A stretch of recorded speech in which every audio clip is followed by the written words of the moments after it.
అన్నా చెల్లెళ్ళు. ఒకానొక అందమైన అడవిలో ఒక చిన్ని పిచ్చుకల కుటుంబం ఉండేది. రాజు చిన్నిల జంటకు ఇద్దరు ముద్దుల పిల్లలు. వారే చింటూ, లక్కీ. ఈ ఇద్దరు అన్నా చెల్లెళ్ళు. చింటూ ఎప్పుడూ చెల్లి లక్కీని ఆట పట్టిస్తూనే ఉండేవాడు. లక్కీ అన్నకి ఏమాత్రం తగ్గకుండా ఎదురు తిరిగేది. వీళ్ళ అల్లరి భరించలేక ఇద్దరిని బయటికి గెంటేసేవారు రాజు, చిన్ని. ఒరేయ్ పిల్లలు, మీ అల్లరికి నా బుర్ర పగిలిపోయేలా ఉందిరా. ఇద్దరు బయటికి పోయి ఆడుకోండి. ఈ ఆటలు అయ్యాక ఇంట్లోకి రండి అంటూ రాజు ఇద్దరిని బయటికి తోసేసి తలుపు వేసుకునేవాడు. అరే అన్నయ్య, నీ వల్లేరా ఇదంతా? అవును, నువ్వు చాలా కుదురుగా ఉంటావు మరి. సరే, నీతో నాకెందుకు గాని, నువ్వు అటుపో, నేను ఇటుపోతాను అంటూ లక్కీ ఒక వైపుకి అడవిలోకి ఎగిరిపోయింది. చింటూ మరోవైపుకి వెళ్ళిపోయాడు. కాసేపటికి ఇద్దరు రంగమ్మ, పిచ్చుక పళ్ళ షాప్ ముందుకే వచ్చారు. ఏంటి, అన్నా చెల్లెలు ఇద్దరు పళ్ళు కొనడానికి వచ్చారా? లేదండి, నేనొక్కడినే కొనుక్కోవడానికి వచ్చాను. మా చెల్లి పళ్ళు తినలేదులేండి. ఈ ముసిలిదానికి పళ్ళు లేవు.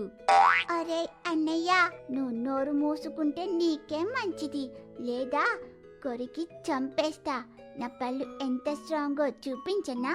అంటూ లక్కీ రంగమ్మ షాప్లోని యాపిల్ పండు ఒకటి తీసుకుని ఒక్క గుటుకలో నమిలి మింగేసింది. రంగమ్మ నోరు వేళ్లబెట్టి చూస్తోంది. అయితే ఇది కూడా ఒకేసారి నమిలి మింగి చూపించు, అప్పుడు నమ్ముతా అంటూ చింటూ పక్కనే ఉన్న టెంకాయ ఒకటి తీసి లక్కీ మొహానికేసి కొట్టాడు. లక్కీ కూడా నన్నే కొడతావా అంటూ దానిమ్మకాయ ఒకటి అందుకుని చింటుని ఒక్కటి వేసింది. ఇద్దరూ పళ్ళ షాప్లోని పళ్లతో కొట్టుకుంటూ గందరగోళం చేసేశారు. ఒరేయ్, మీ అల్లరి పాడుగాను నా షాప్ మీద పడ్డారేంటిరా ఇద్దరు? ఆగండ్రా, ఆగండి. అయ్యో అయ్యో, బంగారం లాంటి పళ్ళని నాశనం చేసేస్తున్నారే. రంగమ్మ నెత్తి నోరు బాదుకుంటూ ఉంది. అన్నా చెల్లెళ్ళు సరదాగా మొదలుపెట్టి షాప్లో సగం పళ్ళు నాశనం చేసేశారు. ఇద్దరు అలిసిపోయి ఆగిపోయారు. అప్పటికి ఇద్దరి వంటి నిండా పళ్ళ పిప్పి రసాలు పడిపోయి చిరాకైపోయారు. రంగమ్మ ఇద్దరిని చెరొక చేత్తో గట్టిగా పట్టుకుంది. పిల్ల రాక్షసుల్లారా, ఇవాళ నా వ్యాపారం ఆటకెక్కినట్టే. పదండి, మీ పని చెప్తా అంటూ రంగమ్మ ఇద్దరిని వాళ్ళ ఇంటికి తీసుకెళ్ళింది. రేయ్, మీ అమ్మ నాన్నల్ని పిలవండి బయటికి. నాన్నా, నాన్నా, అమ్మా, అమ్మా, నాన్నా, అమ్మా. ఇద్దరు అదేదో పోటీ అన్నట్టు అరవడం మొదలుపెట్టారు. రాజు, చిన్ని ఆ అరుపులకి బయటికొచ్చారు. పిల్లల అవతారాలు చూసి ఇద్దరు తెల్లబోయారు. పైకి మాట్లాడలేక ఇద్దరు గుసగుసలాడుకున్నారు. ఏవండి, వీళ్ళు ఈసారి పెద్ద సమస్య తెచ్చిపెట్టారు.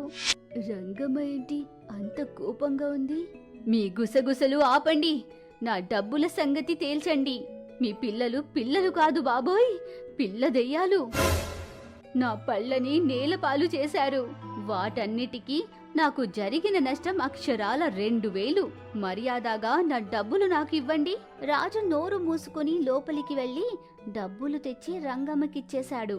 అయినా ఇంత అల్లరి పిల్లల్ని ఊరి మీదకి వదిలేయడమేంటి? వీళ్ళకి కాస్త క్రమశిక్షణ నేర్పించండి.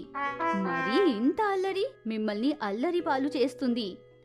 ఓయ్ రంగమ్మ, నీ డబ్బులు నీకు వచ్చేసాయి కదా, నీ నీతులు నీ దగ్గర పెట్టుకుని పో. ఇంకోసారి నా షాప్ వైపుకి రండి, అప్పుడు చెప్తా మీ పని అంటూ రంగమ్మ వెళ్ళిపోయింది. రాజు, చిన్ని మౌనంగా లోపలికి వెళ్ళిపోయారు. లక్కీ, అమ్మా నాన్నకి మన మీద బాగా కోపం వచ్చినట్టుంది. పద, సారీ చెప్దాం అంటూ ఇద్దరు వినయంగా అమ్మ నాన్న ముందు నిలబడ్డారు. నాన్న, మమ్మల్ని క్షమించండి. ఇంకెప్పుడు ఇలా చెయ్యమమ్మా, ప్లీజ్.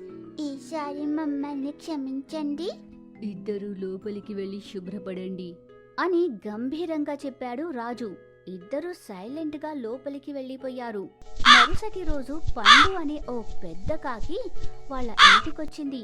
రాజు, చిన్ని దానికి గొప్పగా మర్యాద చేశారు. చింటులకి వచ్చింది ఎవరో తెలియక చూస్తూ ఉన్నారు. పండుగారు, వీళ్ళే మా పిల్లలు. పెద్దవాడు చింటూ, చిన్నపిల్ల లక్కీ.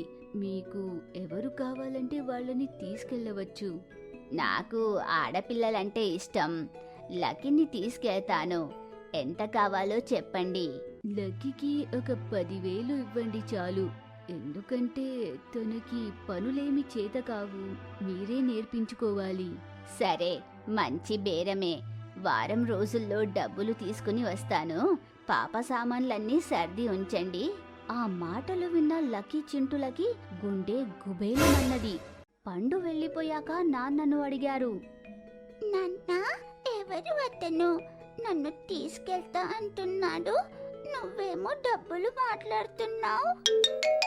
అదా, నిన్ను అమ్మేస్తున్నాను తల్లి. ఆయనే నిన్ను కొనుక్కుంటున్నారు. రేపటి నుండి ఆయనే నువ్వు నాన్న అని పిలవాలి. లక్కీ ఏం అర్థం కాక వెక్కి వెక్కి ఏడవడం మొదలుపెట్టింది. నాన్న, చెల్లిని అమ్మేయడం ఏంటి? చెల్లి లేకుండా నేనెలా ఉంటాను? మీరెలా ఉంటారు? నీకా బాధే లేదు చింటూ. రేపు నిన్ను కొనుక్కోవడానికి కూడా ఒక ఆయన వస్తున్నాడు. నిన్ను కూడా వేరే ఇంటికి పంపేస్తున్నాము. మాకు మీ బాధ తప్పుతుంది. లేదమ్మా, నేను ఎక్కడికి వెళ్ళను. నేను మీతోనే ఉంటాను. నన్ను అమ్మకండి ప్లీజ్. లక్కీ గట్టిగా ఏడుస్తుంది. నాన్న, ప్లీజ్ నాన్న, నన్ను మీతోనే ఉండనివ్వండి. మీరు లేకపోతే నేను సంతోషంగా ఉండలేను. మీ వల్ల మాకు అన్ని నష్టాలే. పైగా మీ అల్లరితో అస్సలు పడలేకపోతున్నాం. ఇక మా వల్ల కాదు. ఇద్దరు మీ బట్టలు బొమ్మలు సర్దుకోండి. ఈసారి చింటూ కూడా ఏడుపు మొదలుపెట్టాడు. ఇద్దరు బయటికి వెళ్లి అమ్మా నాన్న చెప్పింది నిజం అనుకుని ఏడుస్తూ ఉన్నారు. అన్నయ్య, అయితే ఇక నుండి మనం కలిసి ఉండమ్మా. అవును చెల్లి, నువ్వెక్కడో ఉంటావు, నేనెక్కడో ఉంటాను. అన్నయ్య, నాకు వెళ్ళాలని లేదు. నాకు కూడా లేదు. ఒక పని చేద్దాం. ఇవాటి నుండి ఇద్దరం బుద్ధిగా ఉందాం. మన పనులు మనం చేసుకుంటూ కుదురుగా ఉందాం. అల్లరి అస్సలు వద్దు, సరేనా? కానీ నన్ను వారం రోజుల్లో తీసుకెళ్ళిపోతారని చెప్పారుగా. అప్పటి వరకు బుద్ధిగా ఉండు. అప్పుడు మనం అమ్మ నాన్నని బ్రతిమాలుదాం. ఇక అప్పటి నుండి ఇద్దరు సైలెంట్ గా హోంవర్క్ చేసుకుంటూ, బుద్ధిగా భోజనం చేస్తూ, కుదురుగా ఆడుకోవడం మొదలుపెట్టారు. రాజు చిన్ని తమ నాటకం పని చేసినందుకు నవ్వుకున్నారు. ఏవండి, పిల్లలు చూసారా ఎంత బుద్ధిగా ఉన్నారో? అవును, చాలా స్నేహంగా కూడా ఉన్నారు. కానీ ఎన్ని రోజులుంటారు ఇలా? వారం తర్వాత మళ్ళీ మామూలే కదా. ఓ 4 రోజులు ఆగి మళ్ళీ పండుని రమ్మంటే సరిపోతుంది. రాజు చిన్ని ముసిముసిగా నవ్వుకున్నారు.